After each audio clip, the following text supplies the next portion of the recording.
Om Swastiastu. Hai, selamat pagi adik-adik. Bagaimana kabarnya hari ini? Di masa pandemi ini, ada baiknya kita selalu menjaga kesehatan dan tetap mematuhi protokol kesehatan. Adik-adik, apakah adik-adik sudah absen hari ini? Jika sudah, sebelum kita memulai pembelajaran, kita berdoa terlebih dahulu. Jika sudah berdoa, mari kita belajar. Hari ini kita belajar tema 2 udara bersih bagi kesehatan, subtema 3 memelihara kesehatan organ pernapasan manusia pada pembelajaran pertama. Kita tentu selalu menjaga kesehatan tubuh, termasuk kesehatan organ pernapasan. Namun, seringkali faktor lingkungan sangat besar mempengaruhi kesehatan kita. Seperti yang terjadi pada tahun 2015, bencana kabut asap melanda sebagian wilayah Indonesia, terutama di Sumatera dan Kalimantan. Sekarang, mari kita baca bacaan berikut untuk mengetahui bahaya kabut asap bagi kesehatan manusia. 9 bahaya kabut asap dan cara mengatasinya. Kebakaran lahan dan hutan telah menjadi bencana kabut asap. Pemerintah sudah berusaha mematikan titik-titik kebakaran. Tetapi hasilnya kabut asap masih ada.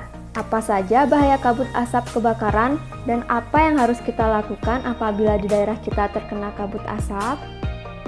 Berdasarkan pantauan, indeks pencemaran udara di Jambi, Palembang, dan Palangkaraya sudah sangat tinggi atau tidak sehat.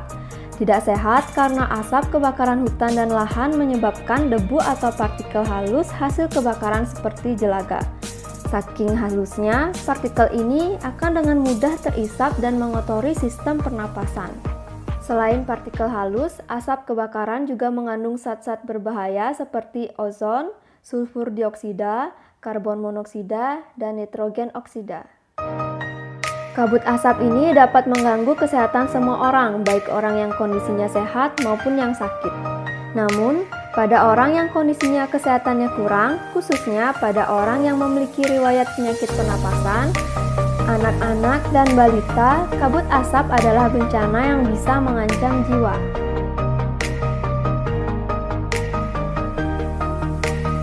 Apa saja bahaya kabut asap bagi kesehatan kita?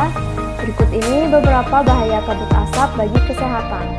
Yang pertama, kabut asap dapat menyebabkan iritasi pada mata, hidung, dan tenggorokan. Yang kedua, kabut asap dapat menyebabkan reaksi alergi, peradangan, dan mungkin juga infeksi. Yang ketiga, kabut asap dapat memperburuk penyakit asma dan penyakit paru-paru kronis lain seperti bronkitis kronis. Yang keempat, kabut asap dapat menyebabkan kemampuan kerja paru berkurang dan menyebabkan seseorang mudah lelah dan mengalami kesulitan bernapas. Yang kelima, kabut asap dapat menyebabkan orang lanjut usia dan anak-anak yang memiliki daya tahan tubuh rendah akan lebih mudah mengalami gangguan kesehatan. Yang keenam, kabut asap dapat mengurangi kemampuan tubuh dalam mengatasi infeksi paru-paru dan saluran pernapasan sehingga lebih mudah terjadi infeksi. Yang ketujuh, kabut asap dapat memperburuk penyakit pernapasan yang sudah ada. Yang kedelapan, kabut asap menyebabkan polusi pada air bersih, tanaman sayuran, buah-buahan, dan makanan yang tidak ditutup. Yang kesembilan, kabut asap memperburuk kondisi lingkungan sehingga infeksi saluran pernafasan akut atau ISPA akan mudah terjadi. Kemudian, bagaimana melindungi diri dari asap kabut? Yang pertama, hindari atau kurangi aktivitas di luar rumah atau gedung, terutama bagi mereka yang menderita penyakit jantung dan gangguan pernapasan. Yang kedua, selalu memakai masker jika harus pergi keluar rumah atau gedung. Pakailah masker dengan benar untuk menutupi hidung dan mulut.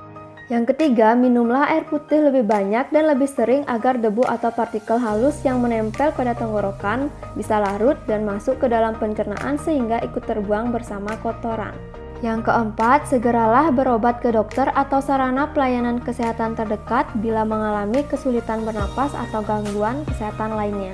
Yang kelima, segera lakukan perilaku hidup bersih sehat seperti makan makanan bergizi, banyak minum, banyak mengonsumsi buah, jangan dekat-dekat dengan orang merokok, dan istirahat yang cukup. Yang keenam, upayakan agar asap dari luar tidak masuk ke dalam rumah atau gedung. Yang ketujuh, tempat penampungan air minum dan makanan harus ditutup dan terlindung dengan baik. serta buah-buahan dan sayuran dicuci sebelum dikonsumsi. Bahan makanan dan minuman yang dimasak perlu dimasak dengan baik. Nah adik-adik, sekian pembelajaran hari ini. Hari ini kita telah mempelajari bahaya asap kabut dan cara mengatasinya. Sekian pembelajaran hari ini, mohon maaf jika ada kesalahan kata. Untuk mengakhirinya, mari kita berdoa bersama. Berdoa mulai. Berdoa selesai. Saya ucapkan terima kasih dan saya tutup dengan Parama Santi. Om Santi Santi Santi Om. Om Swastiastu. Selamat pagi adik-adik. Bagaimana kabarnya hari ini? Bagaimana, sudah siap untuk belajar? Oh ya, apakah adik-adik sudah absen hari ini? Sebelum kita memulai pembelajaran, ada baiknya kita berdoa terlebih dahulu. Jika sudah selesai berdoa, mari kita belajar. Hari ini kita belajar tema 2 udara bersih bagi kesehatan, subtema 3 memelihara kesehatan organ pernapasan manusia, pembelajaran kedua. Perhatikan gambar berikut. Gambar tersebut adalah cuplikan dari buku cerita bergambar yang berjudul Toddy dan Semut. Inti cerita Toddy dan Semut mengisahkan Toddy yang gemar makan coklat dan kue-kue manis, tetapi malas membersihkan sisa-sisa makanan. Suatu ketika, Toddy segera tertidur setelah makan kue manis dengan mulut dan tangan yang kotor terkena sisa-sisa makanan. Saat Toddy tertidur, pasukan semut merubungi Toddy. Mereka juga menggigit tangan dan muka Toddy hingga bentol-bentol. Toddy terbangun dan menangis karena merasa gatal-gatal. Sejak saat itu, Toddy selalu membersihkan diri seusai makan. Nah adik-adik, apakah gambar tersebut mendukung cerita Toddy dan Semut? Tentu saja, karena pada gambar tersebut sudah menunjukkan Toddy yang tidur di lantai serta adanya semut. Dengan adanya gambar tersebut, memudahkan kita dalam memahami cerita Toddy dan Semut. Karya gambar cerita banyak kita temui pada buku cerita, terutama buku cerita bergambar dan komik. Perhatikan contoh gambar berikut. Tahukah kalian ciri-ciri gambar cerita? Ciri-ciri karya gambar cerita sebagai berikut. Yang pertama, memudahkan pembaca memahami cerita. Yang kedua, berisikan gambar singkat isi cerita yang disampaikan. Yang ketiga, menambah nilai keindahan sajian sebuah cerita. Yang keempat, membuat pembaca terlibat secara emosional dalam membaca cerita. Yang kelima, menyajikan gambar sederhana sehingga pembaca mudah mengerti karakteristik tokoh dalam cerita. Adik-adik, kita selalu berusaha menjaga kesehatan organ pernapasan. Saat sakit, kita perlu segera berobat. Namun, kita juga dapat mencegah penyakit pada sistem pernapasan dengan memelihara organ pernapasan. Berikut cara memelihara organ pernapasan. Cara memelihara organ pernapasan yang pertama, menjaga kesehatan organ pernapasan dengan cara makan makanan bergizi agar daya tahan tubuh terjaga baik, berolahraga teratur supaya alat-alat pernapasan terlatih baik sehingga dapat bekerja dengan baik, istirahat cukup, dan posisi tidur benar yaitu miring ke kanan dan jangan telungkup.